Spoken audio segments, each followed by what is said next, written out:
तो फ्रेंड, आप लोग का स्वागत है मेरे YouTube चैनल लर्न्स वेब पर। दोस्तों, आज के इस वीडियो में हम मुख्य सेविका पद के टॉपिक डिसीज को लर्न करेंगे। दोस्तों, डिसीज या रोग का ये तीसरा लेक्चर है। इससे पहले हमने ऑलरेडी 2 वीडियो इस टॉपिक से अपने प्लेलिस्ट में अपलोड किया हुआ है और भी टॉपिक आप इस एग्जामिनेशन से रिलेटेड आप मेरे प्लेलिस्ट में देख सकते हैं। दोस्तों, आज की इस वीडियो में हम ट्यूबरकुलोसिस, तपेदिक, चिकन पॉक्स और हेपेटाइटिस को लर्न करेंगे। दोस्तों, आपसे मेरा ये नम्र निवेदन है कि यदि आप मेरे चैनल पर नए हैं तो मेरे चैनल को सब्सक्राइब कर लीजिए और पूरा वीडियो देखने के बाद आप मेरे वीडियो को लाइक और इसके साथ में एक प्यारा से कमेंट अवश्य लिख दीजिए। चलिए इसके साथ ही लेक्चर को स्टार्ट करते हैं। रोग, दोस्तों आप यहाँ से इसको पढ़ लीजिएगा क्योंकि ये हमने अपने फर्स्ट लेक्चर में इसको अच्छे से डिस्कस किया था। रोगों के कारण ये भी आप यहाँ से पढ़ सकते हैं।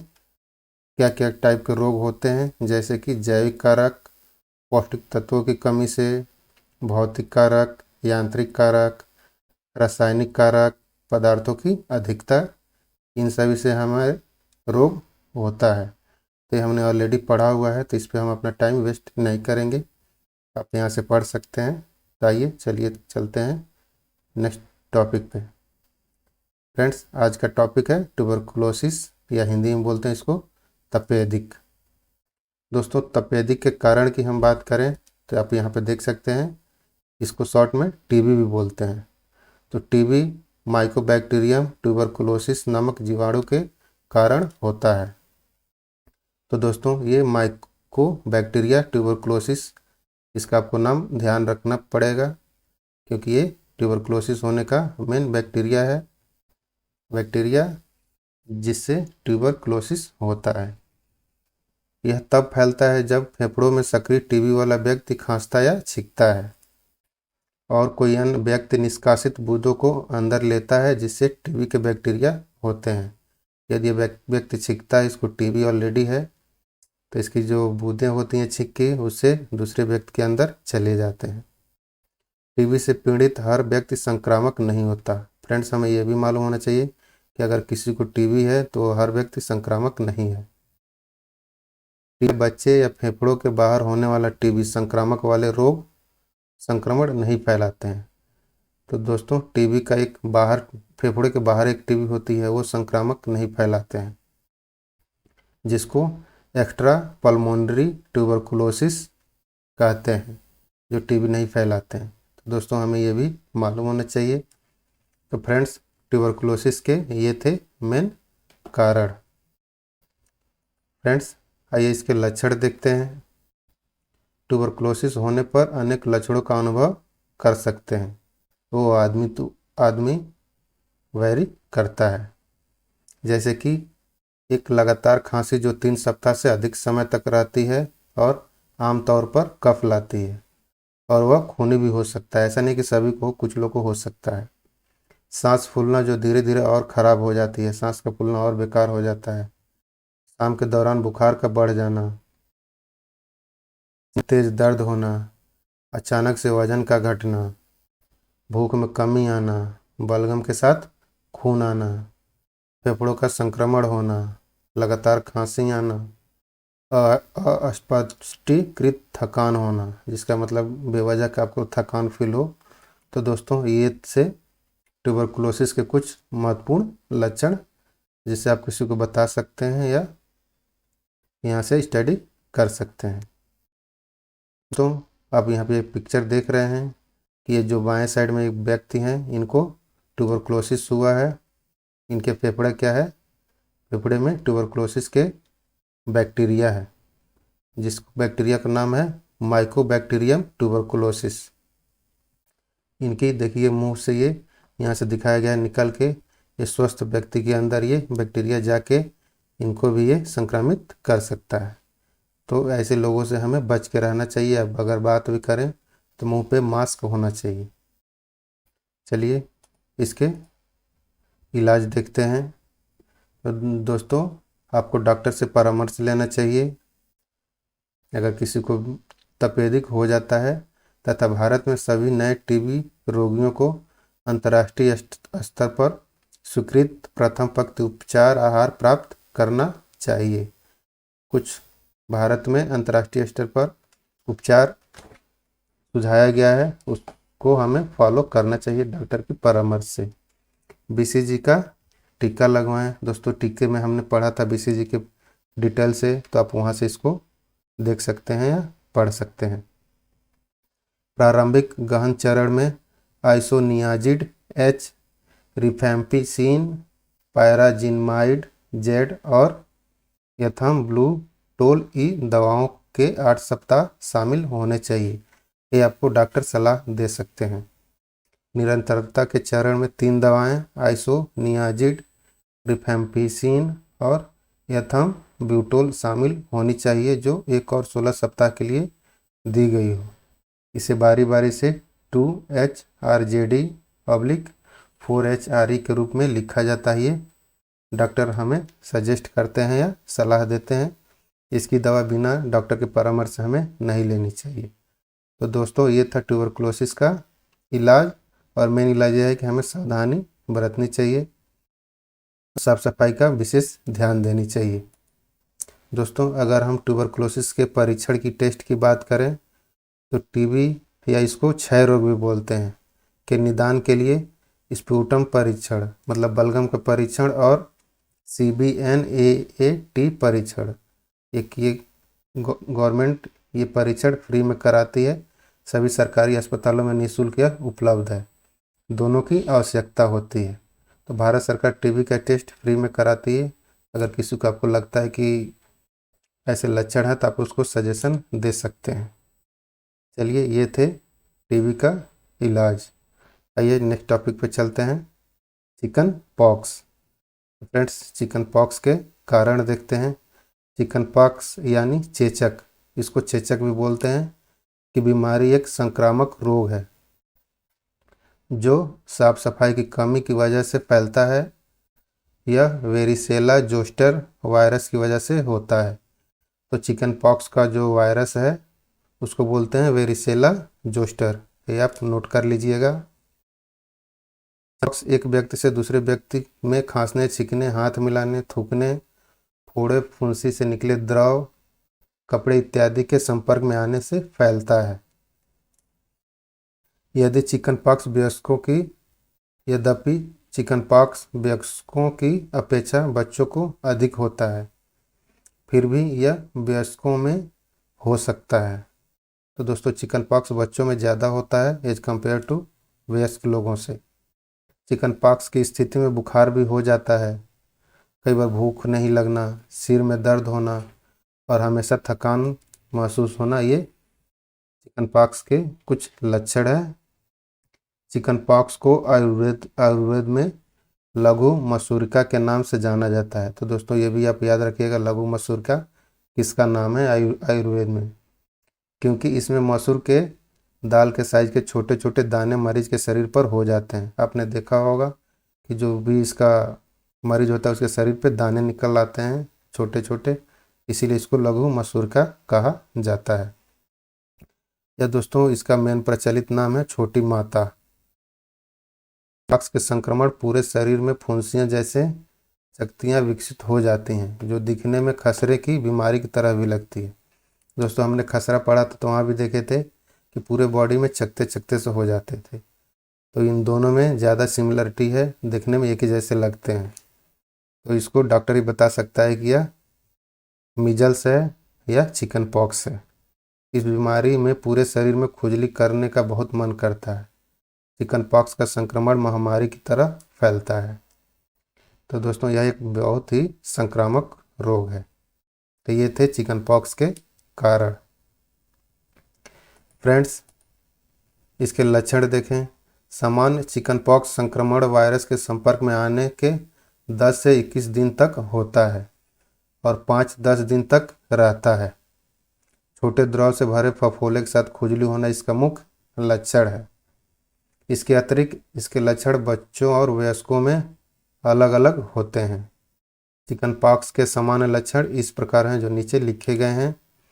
नहाने और दवा लेने के बाद भी खुजली रहना, बुखार, दाने के साथ चक्कर आना, सांस की तकलीफ, झटके या दौड़े पड़ना। कुछ कुछ को हो सकता है, सभी को ये सब नहीं होता है। मांसपेशियों के समन्वय की कमी, थकान और कमजोरी, खांसी बढ़ना, उल्टी, गर्दन में कठोरता महसूस करना। तो दोस्तों चिकन पॉक्स के लक्षण है, पर्सन टू पर्सन वैरी कर सकता है कि किसको क्या क्या लक्षण आ सकते हैं, लेकिन कॉमन लक्षण ये देखने को हमें मिलते हैं। आइए दोस्तों, यहाँ पे एक पिक्चर देख रहे हैं, क्या है ये जो बच्चों को दिखाया गया है, इसके बॉडी पे चिकन पॉक्स हुआ है। तो आप यहाँ पे देख सकते हैं ये चिकन पॉक्स के वायरस को यहाँ पे दिखाया गया है। चिकन पॉक्स का वायरस होता है वेरिसेला जोस्टर वायरस। दोस्तों हमने पढ़ा था कि ये मीजल्स के जैसे या खसरा के जैसे दिखता है। आप देख सकते हैं यहाँ पे मीजल्स को हमने दिखा दिया है कि आप दोनों आसानी से कंपेयर कर सकें। लगभग देखने में सेम ही होता है। आइए इसके इलाज को देखते हैं। चिकन पॉक्स का क्या इलाज है? आपको डॉक्टर से परामर्श लेनी चाहिए। चिकन पॉक्स से बचाव के लिए टीकाकरण सबसे अच्छा निवारण उपाय है। इस वायरस से दूरी बनाने के लिए आपको सिर्फ वेरिकाला वैक्सीन की 2 खुराक ही आवश्यक होती है। तो टीका के माध्यम से हम वेरिकाला वैक्सीन की 2 खुराक ले लें तो इससे हम बहुत हद तक चिकन पॉक्स से बचा जा सकता है। आमतौर पर 13 वर्षों से कम के बच्चों को पहली डोज जन्म के 12 से 15 महीने के बीच और दूसरी डोज 4 से 6 वर्ष की उम्र में दी जानी चाहिए। वर्ष से अधिक उम्र के वयस्क जिन्होंने अभी तक वैक्सीन नहीं लगवाई है, उन्हें 2 खुराक के बीच 4 से 8 सप्ताह का अंतर रखना चाहिए। अगर जिन्होंने अभी तक चिकन पॉक्स का वैक्सीन नहीं लगवाया वो अभी भी लगवा सकते हैं। खरोच से बचें। मेन बच्चों को बचाना, विशेष रूप से रात में उनके हाथों में दस्ताने पहनाएं, साथ में उनके नाखून को भी काट दें, जिससे कि चिकन पॉक्स में खुजली होती है वो अपने जो उसका घाव है या फफोले बने हुए हैं उसको वो खुजली न करें। खुजली के लिए एंटी हिस्टामाइन जैसे डिपेनहाइड्रामाइन यूज किया जाता है। बुखार के लिए एसिटामिनोफेन यूज किया जाता है। अगर किसी को बुखार आ रहा है तो एसिटामिनोफेन दिया जा सकता है। इसको पैरासीटामॉल भी बोलते हैं। संक्रमण को फैलने से रोकने के लिए बच्चों को आइसोलेट करें, या किसी को भी होता है बड़ों को भी, तो हम उसको आइसोलेट कर देते हैं और आवश्यक पर डॉक्टर के हिसाब से परामर्श लेके इलाज करते रहें, तो इससे चिकन पॉक्स के इलाज प्रॉपर हो जाता है। अगर इसके परीक्षण की हम बात करें तो diagnosis of varicella is use polymerase chain reaction या PCR to detect varicella zoster virus, इसको शॉर्ट में बोलते हैं VZV, इन स्किन लेशंस। तो दोस्तों इसके टेस्ट के लिए हम PCR टेस्ट रिकमेंड डॉक्टर करते हैं अगर उनको कन्फ्यूजन होता है कि ये चिकन पॉक्स है या मीजल्स है। तो दोस्तों ये थे चिकन पॉक्स के इलाज। आइए नेक्स्ट डिसीज को लर्न करते हैं। अगला डिसीज है हेपेटाइटिस।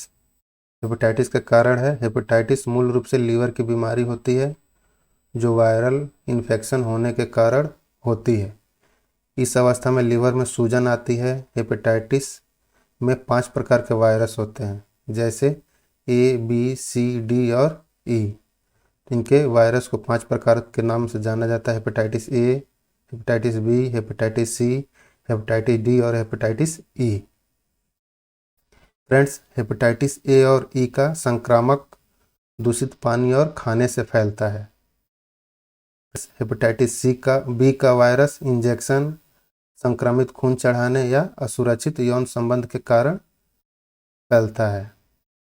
या मान लीजिए कि कोई गया है सैलून में, तो वहाँ पे अगर सेम ब्लेड से अगर उसकी दाढ़ी वगैरह बना दी जाती है, अगर कहीं पर कट जाता है, उससे भी हेपेटाइटिस B फैल सकता है। हेपेटाइटिस B, C और D संक्रमित व्यक्ति के ब्लड या अन्य प्रकार के तरल पदार्थों के संपर्क में आने से फैलता है। दोस्तों अगर हेपेटाइटिस B, C और D से संक्रमित कोई व्यक्ति है, अगर उसके ब्लड को आप संपर्क कर लेंगे तो आपको उसके होने के चांसेस ज़्यादा बढ़ जाते हैं। तो हमें इन सब से बच के रहना चाहिए।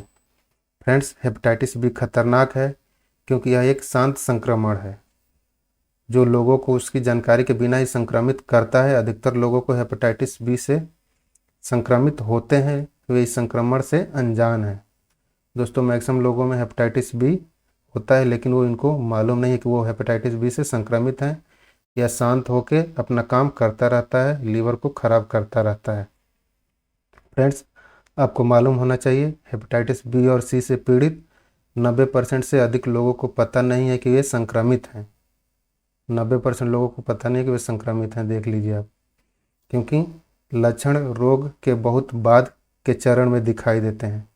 दोस्तों, ये इस बीमारी के जो लक्षण होते हैं इसको दिखने में साल भर, 1.5 साल, 2 साल लग जाते हैं। वायरस बिना किसी लक्षण के वर्षों तक यकृत को चुपचाप क्षति पहुंचा सकता है। इतना डेंजरस ये बीमारी है।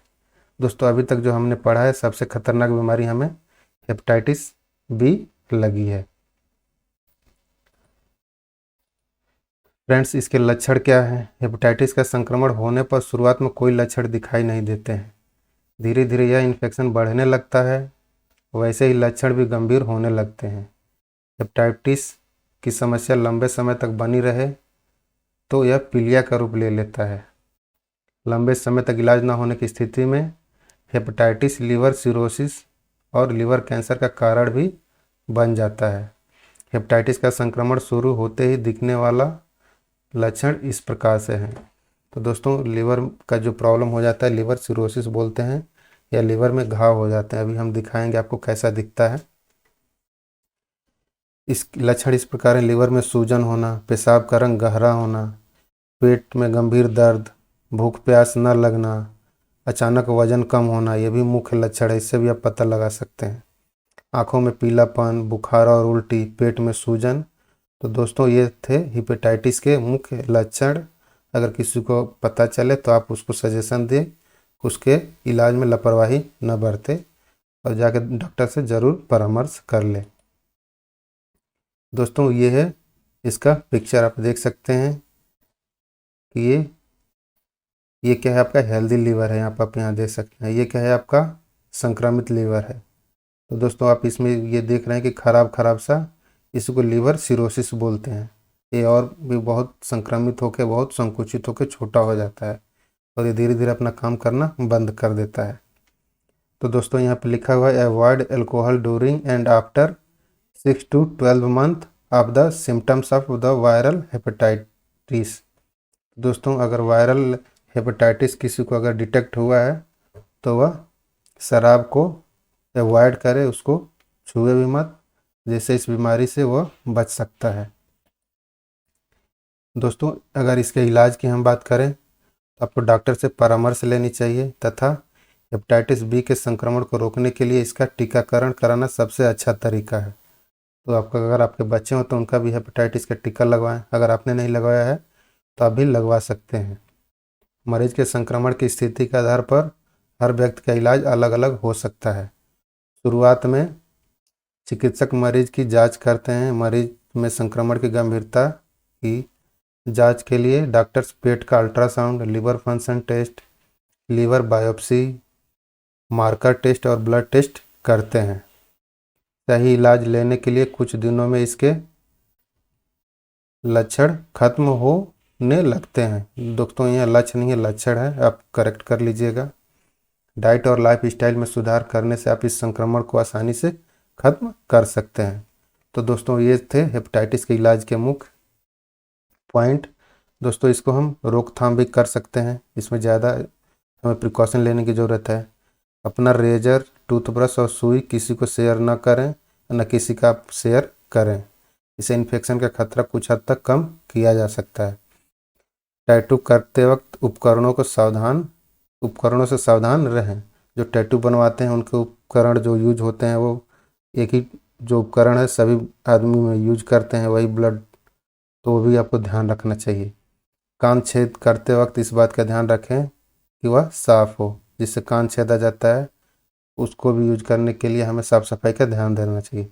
सुरक्षित यौन संबंध, दोस्तों ये भी खास करके ज़्यादा प्रिकॉशन के अंतर्गत आता है, जिससे हम हेपेटाइटिस को रोक सकते हैं।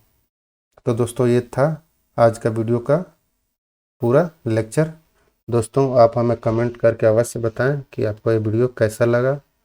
दोस्तों आपसे हाथ जोड़कर फिर से हमें रिक्वेस्ट कर रहा हूं कि अभी तक आपने मेरे चैनल को लाइक, सब्सक्राइब और कोई कमेंट नहीं किया है तो अवश्य कर लें।